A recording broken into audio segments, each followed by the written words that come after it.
আল্লাহ রাব্বুল আলামিন কোরআনে কারিমের 21 নম্বর ফারার শুরুতে 29 নম্বর সূরা সূরা আনকাবুতের 45 নম্বর আয়াতে কত চমৎকার করে বলেছেন, উতলু মা উহিয়া ইলাইকা মিনাল কিতাবি ওয়া আকিমিস সালাত ইন্নাস সালাতা তানহা আনিল ফাহশাই ওয়াল মুনকার ওয়ালাযিকরুল্লাহি আকবার ওয়াল্লাহু ইয়ালামু মা তাসনাউন। জোরে বলি আল্লাহু আকবার।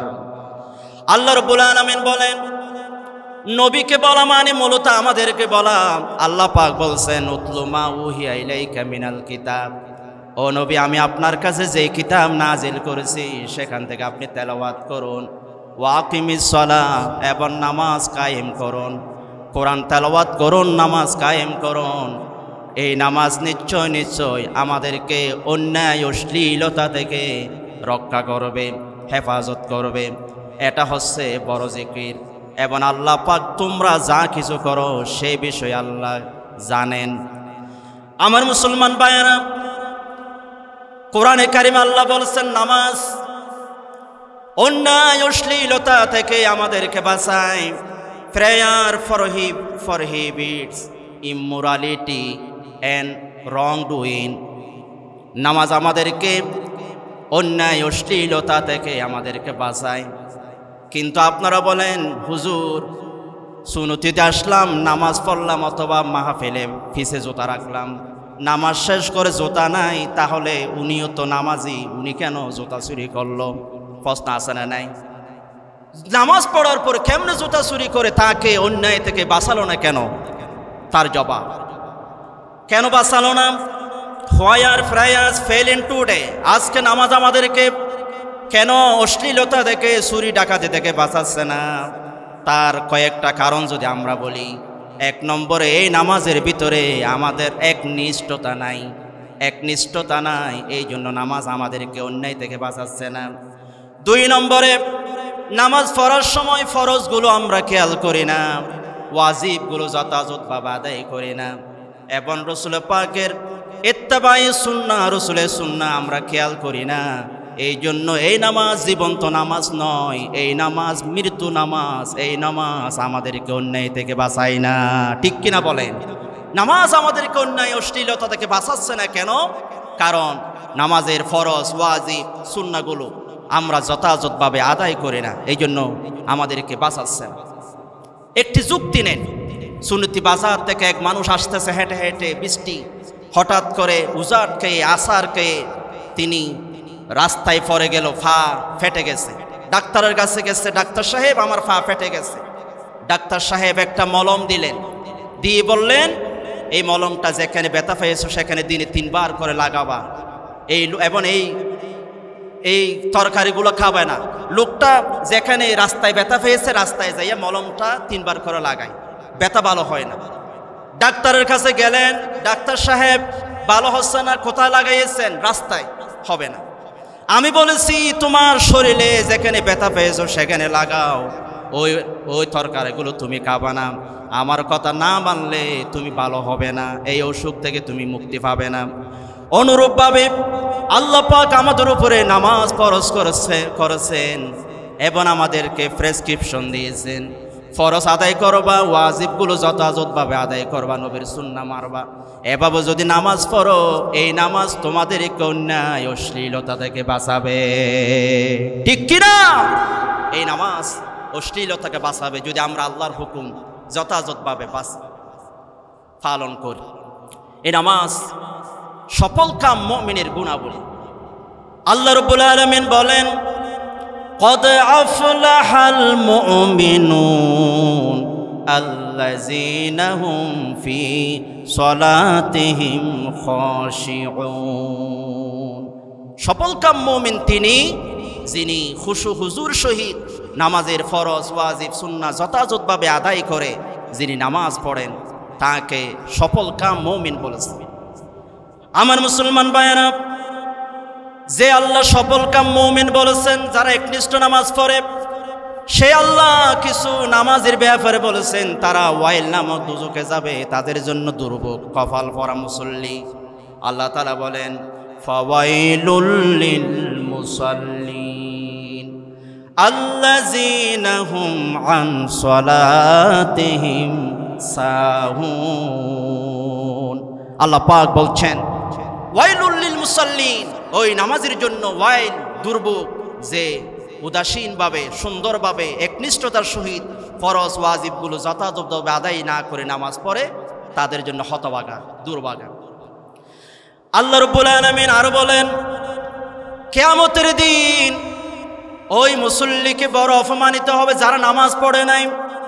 আল্লাহ পাক সূরা কলমের 42-43 নম্বর আয়াতে বলেন ইয়াউমা ইউকশাফু আন সাকিন ওয়া ইউদআউনা ইলাস সুজুদি ফালা ইয়াস্তাতিউন খাশিয়াতান আবসারুহুম তারহাকুহুম জিল্লা ওয়া ক্বাদ কানু ইয়াদউনা ইলাস সুজুদি ওয়া হুম সালিমুন। জোরে বলি আল্লাহু আকবার। আল্লাহ রাব্বুল আলামিন বলেন সেদিন কিয়ামতের এমন এক কঠিন মুসিবত, এমন এক কঠিন বিপদ হবে, গোড়ালি থেকে কাপড় উঠে যাবার অর্থ হলো বিপদ। সেদিন তাদেরকে নামাজ পড়ার জন্য ডাকা হবে, তারা ফালা ইয়াস্তাতিউন, তারা সক্ষম হবে না, সিজদা দিতে পারবে না। তারা খাশিয়াতান আবসারুহুম, তাদের দৃষ্টি নিচু থাকবে, তারহাকুহুম জিল্লাম, তারা অপমানে লাঞ্ছনায় মাথা নত করে থাকবে। তার কারণ তারা নামাজের জন্য ডাকা হয়েছিল, তারা নামাজ পড়ে নাই, এই জন্য তাদেরকে অপমান করা হবে। কিয়ামতের দিন সবচেয়ে বেশি অপমান করা হবে মানুষের সামনে যারা নামাজ পড়ে নাই, যথাযথভাবে আদায় করে নাই তাদেরকে। আমার মুসলমান ভাইরা, এই জন্য আমাদেরকে একনিষ্ঠতার সহিত নামাজ পড়তে হবে। কেমন করে নামাজ পড়তে হবে? কিতাবের নাম হলো ইবনে হিশাম, সিরাত ইবনে হিশামে হাদিসটা এসেছে। আবু দাউদ শরীফের 198 নম্বর হাদিস শরীফ। রাসূল পাক জাতুর রিকা থেকে আসার পথে, জাতুর রিকা যুদ্ধ থেকে আসার পথে হযরত জাবির ইবনে আব্দুল্লাহ হাদিস বর্ণনা করেছেন। তিনি বলেন প্রতিমধ্যে রাসূল পাক তাঁবু টাকলেন, রাত্রে যাপন করবেন। একজন আনসারী, একজন মুহাজির, দুইজন সাহাবীকে বললেন তোমরা রাত জেগে পাহারা দিবা, সবাই ঘুমাবে, তোমরা পাহারা দিবা। পারবো রাসূল সুবিধা আমরা পাহারা দিব। দুইজন সাহাবী পাহারা দিচ্ছেন পাহাড়ের উপর কিনারায় বসে। একজন সাহাবী বললেন ভাই তোমাকে জেগে থাকার দরকার নাই, তুমি ঘুমাও, আমি পাহারা দিই, তুমি ঘুমাও। আনসারে সাহাবী ঘুমিয়ে গেছে, আর একজন সাহাবী পাহারা দিচ্ছে।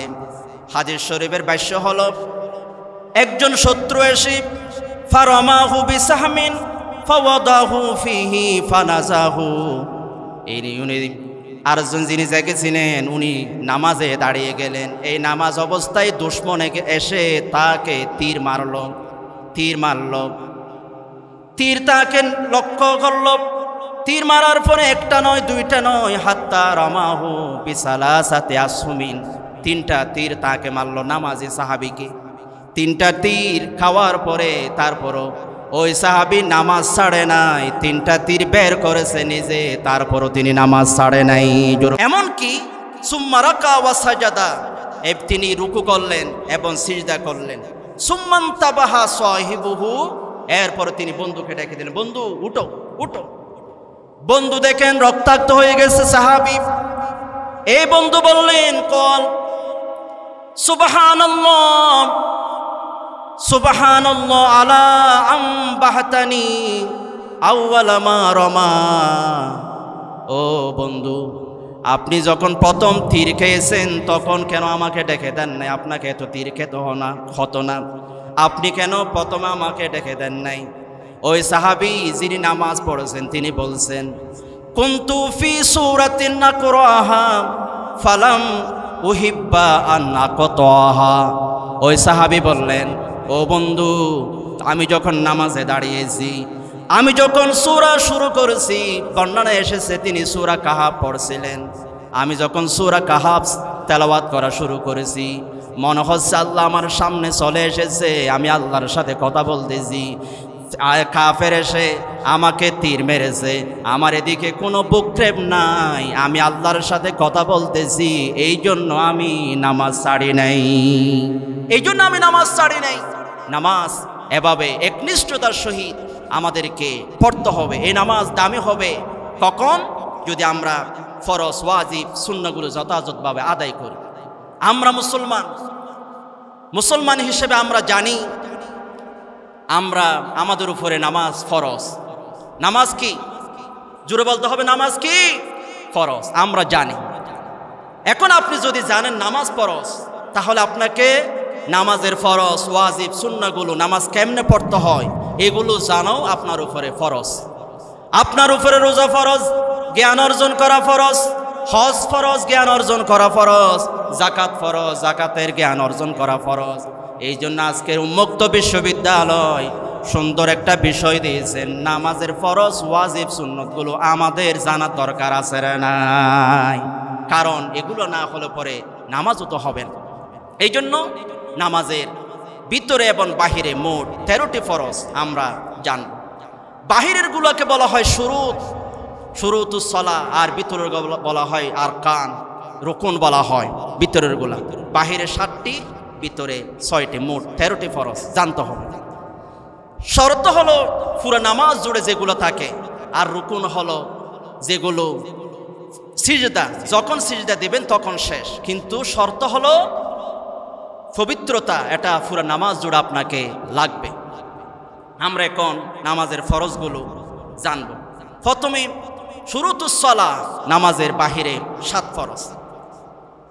1 নম্বরে তাহারাতুল বাদান, শরীর পাক। আমাদেরকে নামাজ পড়ার জন্য শরীর পাক হতে হবে।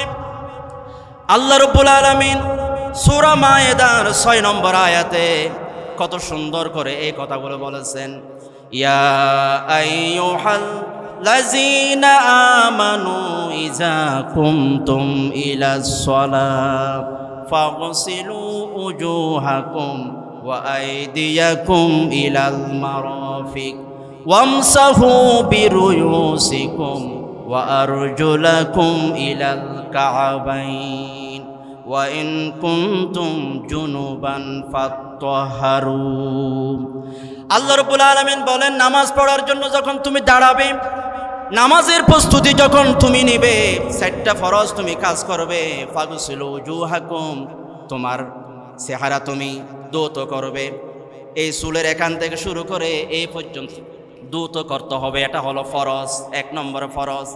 এরপর আল্লাহ রাব্বুল আলামিন বলেন, ওয়া আইদিয়াকুম ইলাল মারাফিক, এবং হাতের এই যে কুনুই, ইলা মানে পর্যন্ত, কুনুই পর্যন্ত নয়, এখানে তার ইলার অর্থ হবে মা। যেমন আল্লাহ পাক সূরা নিসার 2 নম্বর আয়াতে বলছেন, ওয়ালা তাকুলু আমওয়ালাহুম ইলা আমওয়ালিকুম। আল্লাহ পাক বলেন, তোমরা এতিমের সম্পদ খেও না তোমাদের মালের সাথে মিস করে। মা, এখানে ইলা মানে মা অর্থে। তো অনুরূপভাবে ইলাল কাবাইন, ইলাল মারাফিক, এগুলোর অর্থ হলো এগুলো সহ, কোনো সহ আপনাকে ধুতে হবে, এটা ফরজ। এবং এরপর আল্লাহ পাক বলছেন, ওয়ামসাহু বিরুয়ুসিকুম, মাথা মাসেহ করা, ওয়ারজুলাকুম ইলাল কাবাইন, পায়ের টাকনু সহ, এখানে ইলা মানে সহ। এরপর আল্লাহ রাব্বুল আলামিন বলেন, ওয়া ইন কুনতুম জুনুবান ফাত্তাহহারু। আল্লাহ পাক বলেন, তোমরা যখন জুনুব অবস্থায়, সহবাস অবস্থায়, নাফাকি অবস্থায় থাকবে, তখন তোমরা পবিত্র গোসল করবে। গোসলের ফরজ 3টা, নাকে পানি দেওয়া, গড়গড়া করে কুলি করা, আর সমস্ত শরীর ধৌত করা। এইগুলো এখানে পড়া হচ্ছে, কিন্তু অনেক মুরব্বীরা জানে না, নুরানি ছেলেরা জানে। এক মুরব্বী এক নাক বন্ধ করে রাখছে, তো নাতি নুরানি থেকে এসে বললেন, দাদা নাক একটাতে তুলা দিলেন, কয়দিন? 3 মাস। দাদা আপনি গোসল করেন না? করি তো। ফরজ গোসল করেন না? করি। নাকের তুলা কি বের করছেন? না, আমি আর করি না, কারণ আল্লাহর নিয়ামত এক নাকে নিচ্ছি।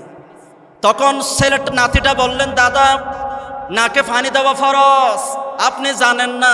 আপনি 3 মাস ফরজ গোসল করেছেন, নাকে পানি দেন নাই, আপনার গোসল হয় নাই। গোসল না হলে নামাজও হয় নাই, ঠিক কিনা বলেন? এই জন্য আমাদেরকে পবিত্র হতে হবে শরীর। 2 নম্বরে তাহারাতুস সাওব, শরীর পাক। আল্লাহ পাক বলেন ওয়াসিয়াবাকা ফাতাহির, আল্লাহ পাক বলেন তোমাদের কাপড়কে তোমরা পরিষ্কার রাখো। 3 নম্বরে তাহারাতুল মাকান, জায়গা পাক, যেখানে নামাজ পড়া হবে সেই জায়গাটা পবিত্র হতে হবে। আল্লাহ রাব্বুল আলামিন সূরা বাকারার 125 নম্বর আয়াত আল্লাহ তাআলা বলেন ওয়াখিদনা ইলা ইব্রাহিমা ওয়া ইসমাঈল আন তাহিরা বাইতিয়া লিত-তাইফিনা ওয়াল আকিফিন ওয়ার রুকাইস সুজুদ। আল্লাহ পাক বলছেন নামাজের জায়গাটা পবিত্র রাখো। 4 নম্বরে সাতরুল আওরা, সতর ঢাকা, এটা ফরজ। আল্লাহ রাব্বুল আলামিন বলেন ইয়া বানি আদম খুযু জিনাতাকুম ইনদা কুল্লি মসজিদ। আল্লাহ পাক সূরা আরাফের 31 নম্বর আয়াতে বলেন তোমরা তোমাদের সতর ঢেকে রাখো, এটা ফরজ। 5 নম্বরে ইস্তিকবালুল কিবলা, কিবলামুখী হয়ে নামাজ পড়া। জায়গা চিনেন না, আপনি এদিকে শুরু করেছেন, একজন এসে বলছে পশ্চিম, এদিকে আপনি শোনেন না, হবে না, নামাজ হবে না। আপনাকে কম্পাস ব্যবহার করে কাউকে জিজ্ঞাসা করে কিবলা ঠিক করতে হবে, এটা ফরজ। আল্লাহ রাব্বুল আলামিন সূরা বাকারার 144 নম্বর আয়াতে বলেন قد نرى تقلب وجهك في السماء فلنولينك قبلة ترضاها فول وجهك شطر المسجد الحرام وحيث ما كنتم فولوا وجوهكم شطرا। আল্লাহ পাক বলছেন তোমরা যেদিকে থাকো না কেন কিবলার দিকে মুখ ফিরিয়ে নাও, কিবলার দিকে মুখ ফিরিয়ে নেওয়া এটা হলো ফরজ। আল্লাহর নবীজি মদিনায় গেলেন, 17 মাস বাইতুল মুকাদ্দাসের দিকে নামাজ পড়লেন। বারবার মন চায় বাইতুল্লাহর দিকে নামাজ পড়ার জন্য, বারবার মন টানে, বারবার নামাজ পড়ে, বারবার মন চায় বাইতুল্লাহর দিকে নামাজ পড়ার জন্য। আল্লাহর নবীর মনের আশা, নামাজ পড়তেছেন, যোহরের 2 রাকাত শেষ করলেন। আল্লাহ পাক বলেন বন্ধু আপনাকে খুশি করার জন্য এই মুহূর্তে আমি বাইতুল্লাহকে কিবলা বানিয়ে দিলাম। বাইতুল্লাহ কিবলা কেন? আপনাকে খুশি করার জন্য। ওয়ালা সাউফা ইউতিকা রাব্বুকা ফাতারদা, নবী আপনাকে আমি এত দিয়ে দিব আপনি খুশি হয়ে যাবেন।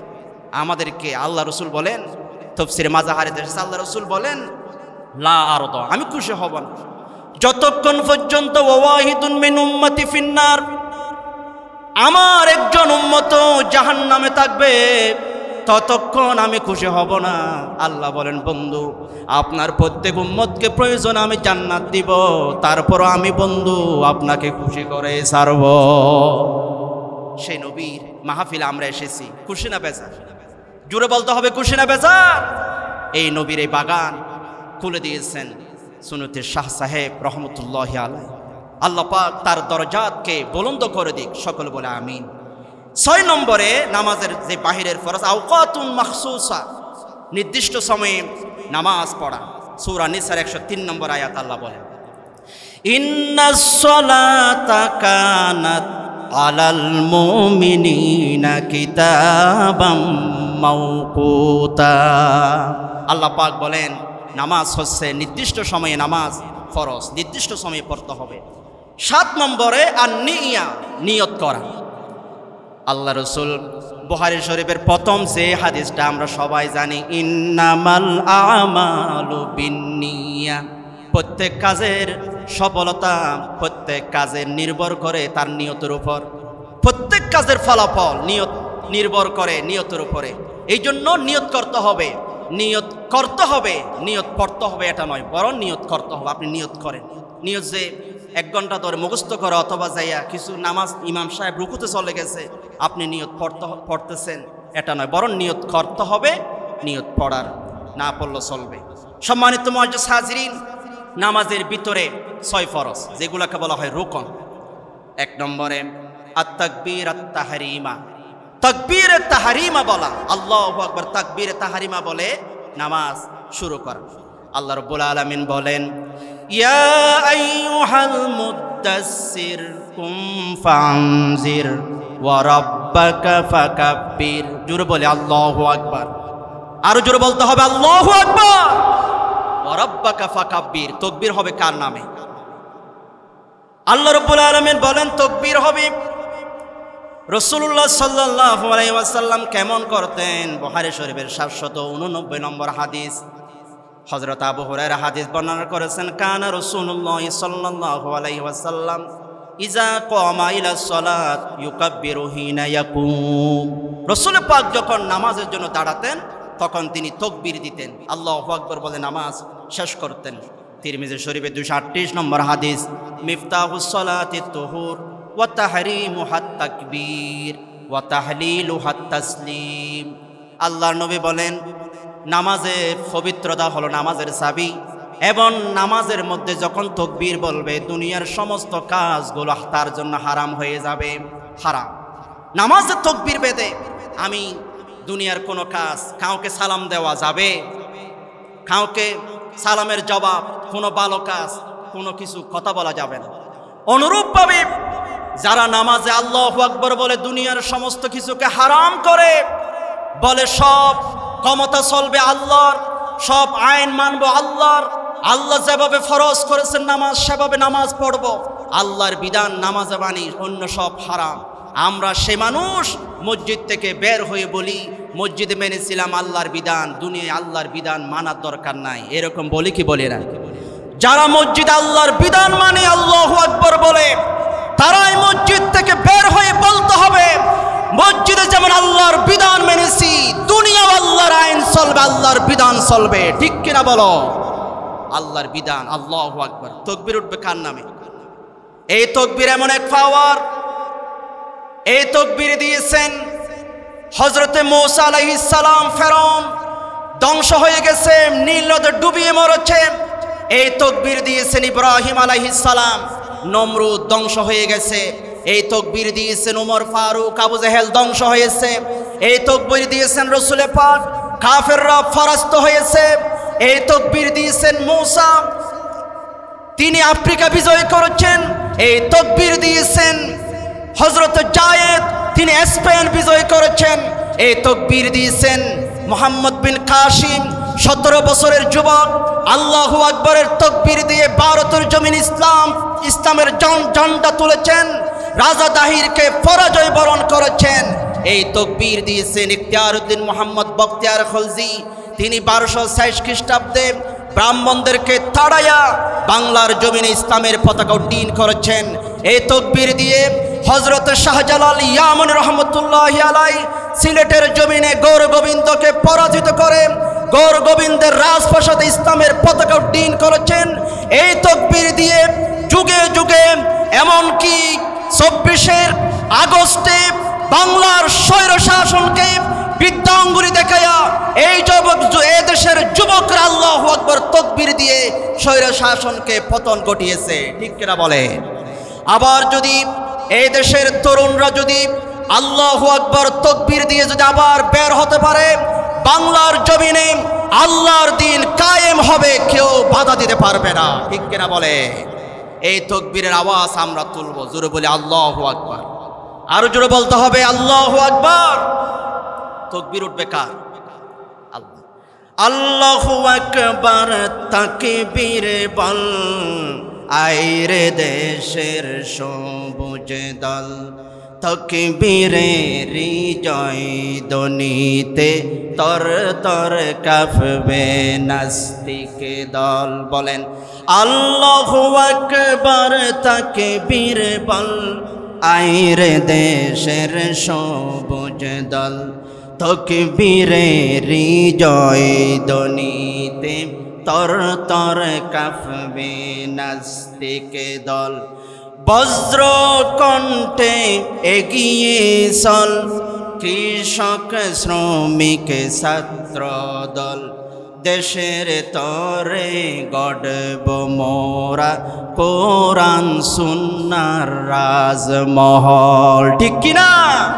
আমরা আল্লাহর নামের তাকবীর তুলব। এটা হলো নামাজের ভিতরে প্রথম ফরজ। 2 নম্বরে আল কিয়াম, দাঁড়িয়ে নামাজ পড়া। আল্লাহ রাব্বুল আলামিন বলেন হাফিজু আলাস সালাওয়াতি ওয়াস সালাতিল উসতা ওয়া কুমু লিল্লাহি কানিতিন। জোরে বলেন আল্লাহু আকবার। আল্লাহ পাক বলেন নামাজকে তোমরা হেফাজত করো, বিশেষ করে মধ্যবর্তী নামাজ। ওয়া কুমু লিল্লাহি কানিতিন, এবং তোমরা একনিষ্ঠভাবে আল্লাহর জন্য দাঁড়িয়ে যাও। আমরা দাঁড়াবো একমাত্র কার জন্য? কার খুশির জন্য দাঁড়িয়ে যাও। এই জন্য দাঁড়িয়ে নামাজ পড়া হলো ফরজ। এই জন্য কিন্তু আজকে আমাদের সমাজে দেখবেন মসজিদগুলোতে শত শত চেয়ার, কোনো ক্লাবের যেন একটা মঞ্চ, চেয়ার আছে না নাই? আমাদের শহরে বন্দরে মসজিদগুলোতে চেয়ার আছে না নাই? আমরা বলি যারা চেয়ারে নামাজ পড়েন, আপনি সারাদিন 1 মাইল দূর থেকে হেঁটে এসেছেন, এর সাথে একটা চেয়ার নিয়ে এসেছেন, মসজিদে এসে ইমাম সাহেবের সাথে 10 মিনিট কথা বলেছেন, তারপরে মসজিদে ঢুকে চেয়ার বিছাইয়া আপনি একদম বিএফির মতো আপনি বসে গেছেন। এইরকম বাটফারি করা যাবে? করা যাবে। ডাক্তারের একজন মুসলমান যিনি নামাজি, ওনার পরামর্শ লাগবে, আপনি পারবেন না, বসলেও ক্ষতি হবে, আপনাকে চেয়ারে বসেন।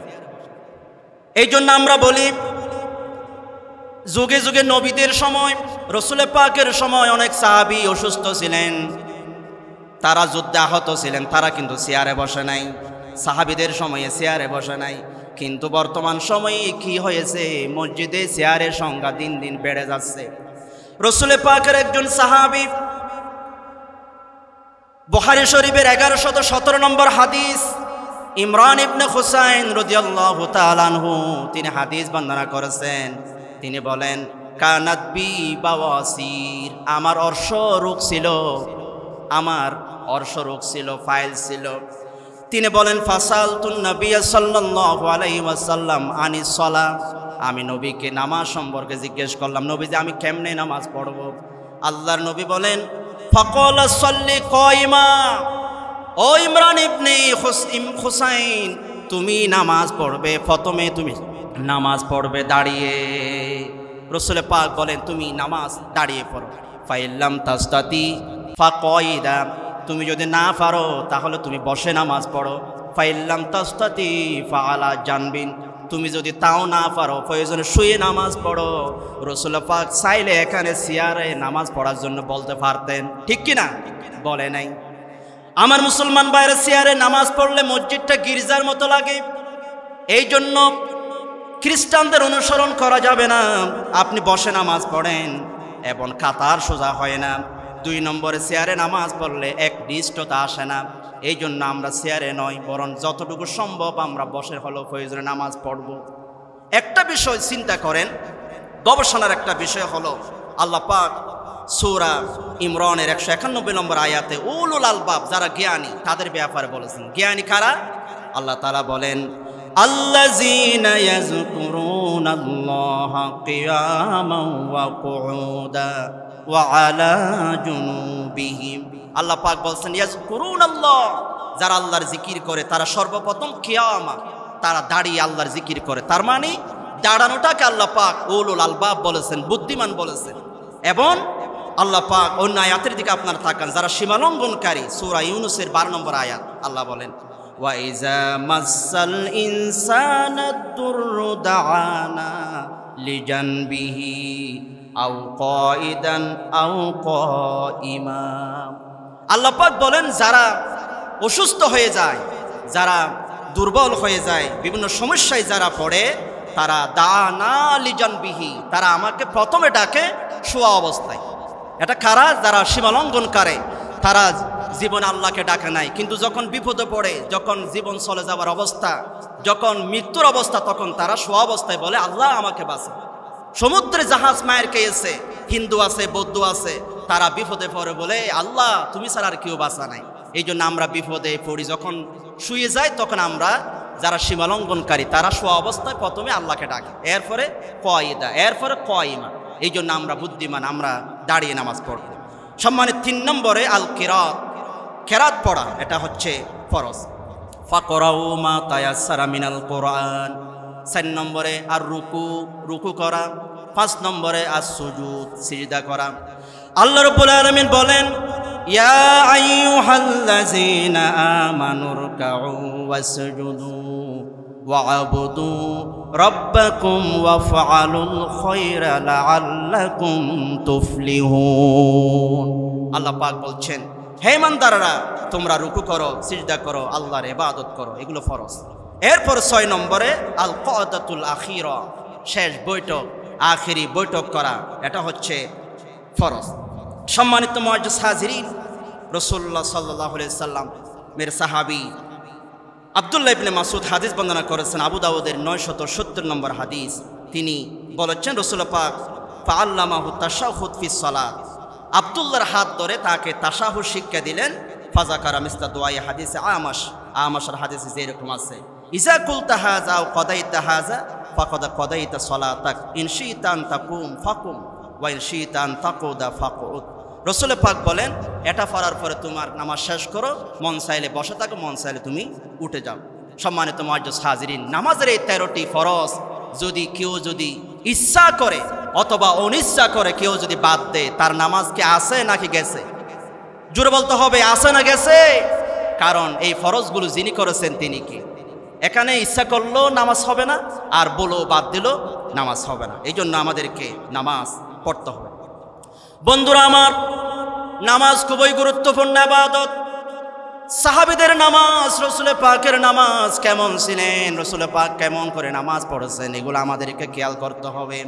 শামাইলে তিরমিজির মধ্যে ১৯৫ নম্বর হাদিসে এসেছে, আন মুগীরা ইবনে শুবা রাদিয়াল্লাহু তাআলা আনহু সাল্লা রাসূলুল্লাহ সাল্লাল্লাহু আলাইহি ওয়াসাল্লাম হাত্তা তাফাহাত কদমাহু। রাসূল পাক এমন ভাবে নামাজ পড়তেন, কদম মোবারক ফুলে যেত, এতক্ষণ ধরে দাঁড়িয়ে থাকতেন। সাহাবীরা বলতেন, ইয়া রাসূলুল্লাহ, আপনি এত কষ্ট করেন, আতাতাকাল্লাফু হাযা, আপনি এত কষ্ট করেন, আপনার তো আগের পরের কোনো গুনাহ নাই, আপনি তো মাসুম, আপনার তো কোনো গুনাহ নাই, আপনি এত কষ্ট করে কেন করেন? রাসূল পাক বলেছেন, ও সাহাবীরা, আমি এত কষ্ট করি, আমার গুনাহ নাই, ঠিক আছে, আফালা আকুনু আবদান শাকুরা, আমি আল্লাহর শুকর গুজারি করার জন্য এত দেরি করে আল্লাহর কাছে আমি সিজদা দিই। এই জন্য এগুলো আমাদের খেয়াল করতে হবে। রাসূলের পাকের মতো আমাদেরকে জিন্দা নামাজ আমাদেরকে পড়তে হবে। আবু বকর রাদিয়াল্লাহু তাআলা আনহু যখন নামাজ পড়তেন ফুফিয়ে ফুফিয়ে কাঁদতেন। হযরত ওমর রাদিয়াল্লাহু তাআলা আনহু নামাজ, তিনি সারা রাত ধরে নামাজ পড়তেন। একদিন তিনি একটা বাগানে ঢুকলেন, বাগানে ঢোকার পরে জামাত চলে গেছে। হযরত ওমর কাঁদতে কাঁদতে পুরা বাগানটা তিনি দান করে দিয়েছেন আল্লাহর রাস্তায়, এটা আমাকে জামাত পড়তে দেয় নাই। এই জন্য বন্ধুরা, আমরা যারা পুরুষ স্বাস্থ্যবান, আমাদেরকে জামাতে নামাজ পড়ার দরকার আছে না নাই? জামাত নামাজ পড়তে হবে। হযরত ওমর তিনি যখন শহীদ হচ্ছেন, ফজরের নামাজ পড়ছেন, আবু লুলু অন্ধকারে এসে ছুরি মেরে দিলেন।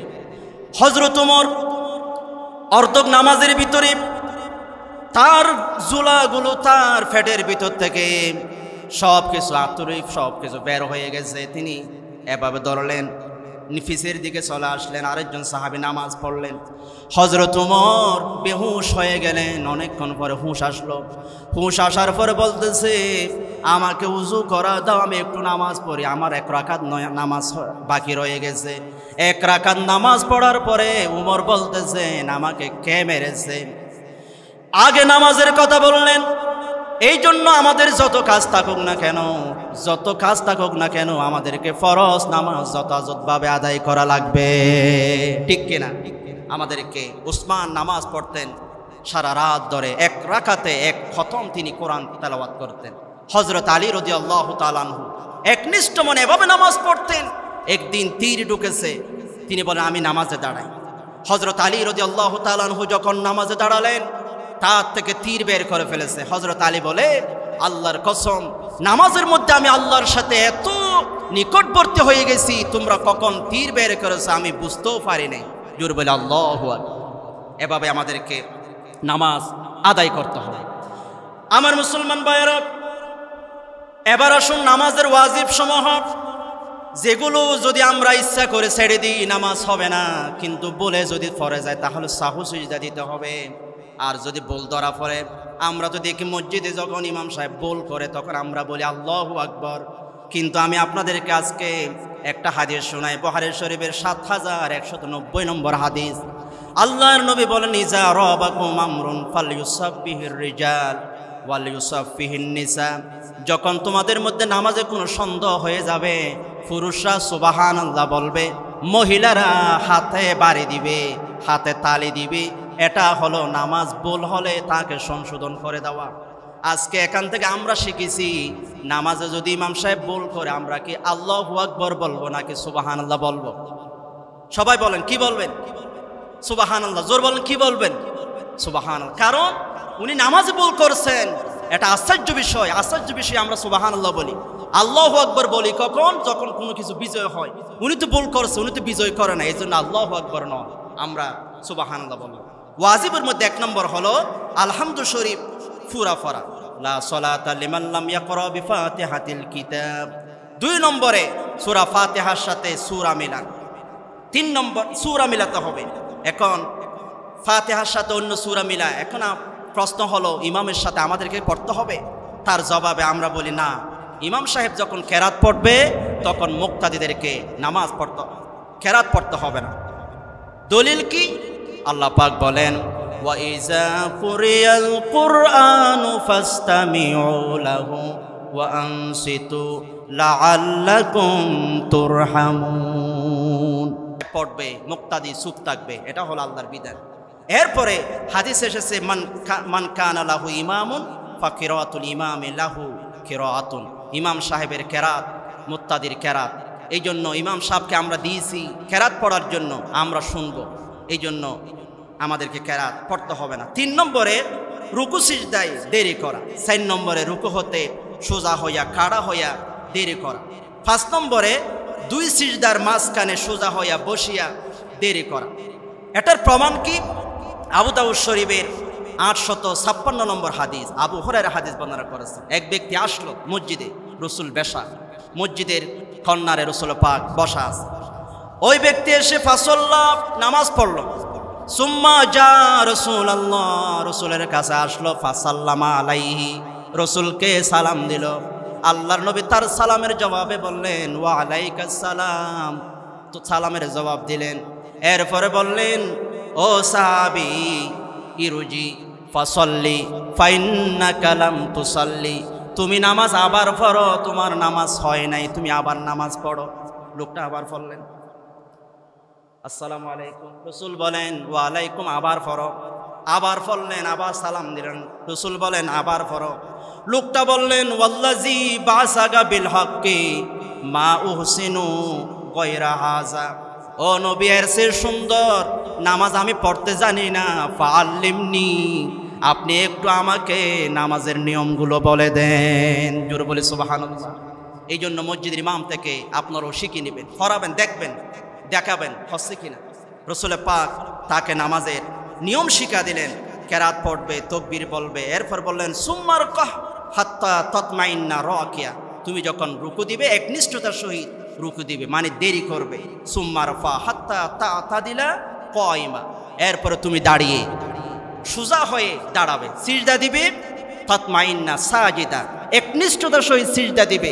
এরপরে তুমি হাত্তা সুম্মা ইজলিস, এরপর তুমি বসো। এমনকি হাত্তা তাতাদিল জালিসা, একনিষ্ঠতার সহিত তুমি বসো, মানে দেরি কর। আমার মুসলমান ভাইয়েরা, রসুল পাক ওনাকে শিক্ষা দিলেন রুকু সিজদায় দেরি করার জন্য, সুন্দর হয়ে ফোটা হয়ে হাড়া হওয়ার জন্য, 2 সিজদার মাঝখানে বসার জন্য। এই জন্য এগুলো হলো ওয়াজিব। 6 নম্বরে দরমিয়ানি বৈঠক, 4 রাকাত হলো প্রথম, 2 রাকাত পরে বৈঠক, এটা হলো। 7 নম্বরে দুনো বৈঠকে আত্তাহিয়াত পড়া। 8 নম্বরে ইমামের জন্য কেরাত আস্তে এবং জোরে পড়া।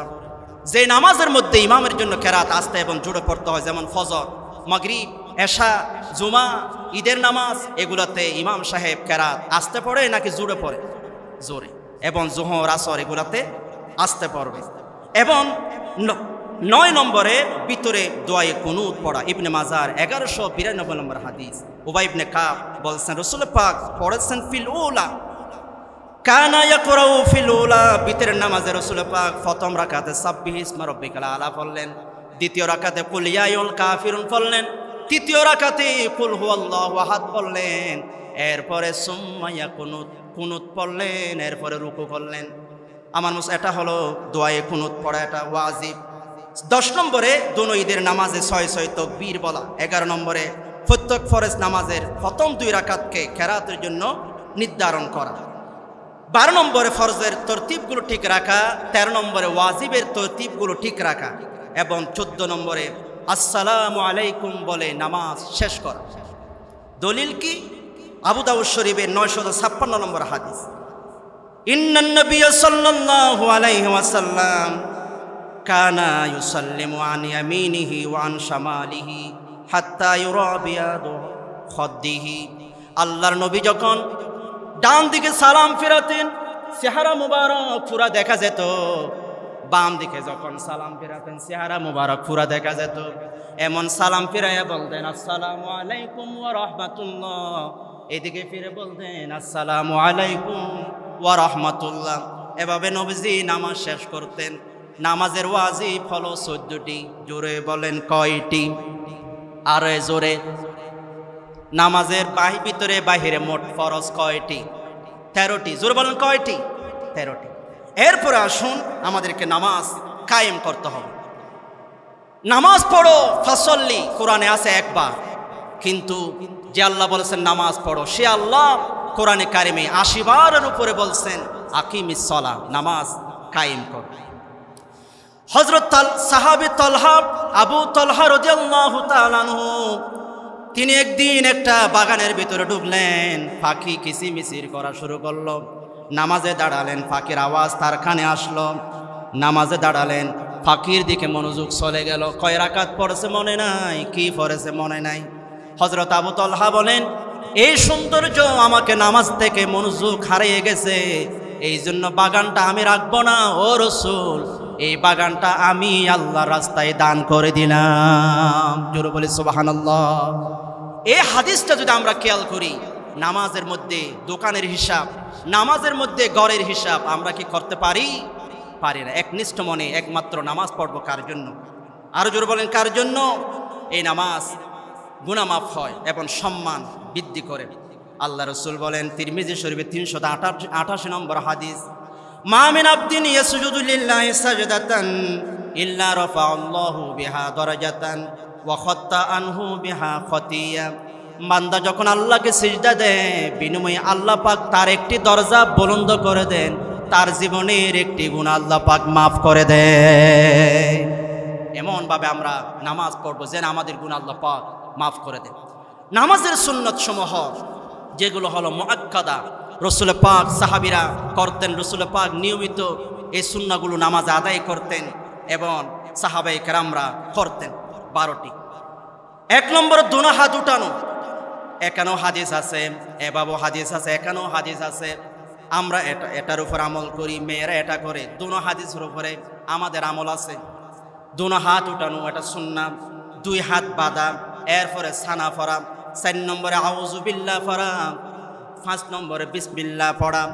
6 নম্বরে সূরা ফাতিহার পরে আমিন পড়া। সূরা ফাতিহার পরে আমিন নিয়ে আমাদের অঞ্চলে, আমাদের দেশে মারামারি আছে না নাই? আমিন আসতে পড়বে নাকি জোরে পড়বে? নবীজি একটা হাদিস আছে, ইজা ক্বালা আহাদুকুম আমিন ওয়া ক্বালাতিল মালায়েকাতু ফিস সামাই আমিন ফাওয়াফাকাত ইহদাহুমাল উখরা গুফিরা লাহু মা তাকদ্দামা মিন যানবি। যখন ইমাম সাহেব ওয়ালা দালিন বলবে তখন তোমরা আমিন বলবে, এটা আমরা আসতে বলবো। 7 নম্বরে প্রত্যেক উঠা বসা আল্লাহু আকবার বলা। 8 নম্বরে রুকুর তাসবিহ পড়া, সুবহান রাব্বিল আযীম পড়া। উঠার সময় সামি আল্লাহু লিমান হামিদা, দাঁড়িয়ে রব্বানা লাকাল হাম বলা। 10 নম্বরে সিজদার তাসবিহ বলা, সুবহান রাব্বিয়াল আলা। 11 নম্বরে দুরূদ শরীফ পড়া বৈঠকে, শেষ বৈঠকে। এবং 12 নম্বরে দোয়ায়ে মাসুরা পড়া। এগুলো হচ্ছে নামাজের সুন্নাহ, যেগুলো রাসূল পাক মুআক্কাদা সাহাবীরা নিয়মিত আদায় করতেন। সম্মানিত মুআজ্জিজ হাজিরিন, আমরা আজকের এই 19 দিন ব্যাপী সিরাতুন নবী সাল্লাল্লাহু আলাইহি সাল্লামের মাহফিল উন্মুক্ত বিশ্ববিদ্যালয়ে, যেগুলো নূরানীতে মাদ্রাসার এই কামিল মাদ্রাসা, সুন্নতে হাকিমিয়া কামিল মাদ্রাসায় পড়ানো হয়, আজকে আপনারা উন্মুক্ত বিশ্ববিদ্যালয়ে এরকম একটা বিষয় নিয়ে আলোচনা শুনেছেন। এটার উপর আমরা খুশি না বেজার? আল্লাহ পাক এই মাহফিলের সাথে যারা সম্পৃক্ত আছেন তাদেরকে কবুল করুক, এই মাহফিলের উসিলায় আমাকেও কবুল করুক, আপনাদেরও কবুল করুক। আইইউবি মিডিয়া, অপসংস্কৃতি মুক্ত আধুনিক ভিডিও সেন্টার।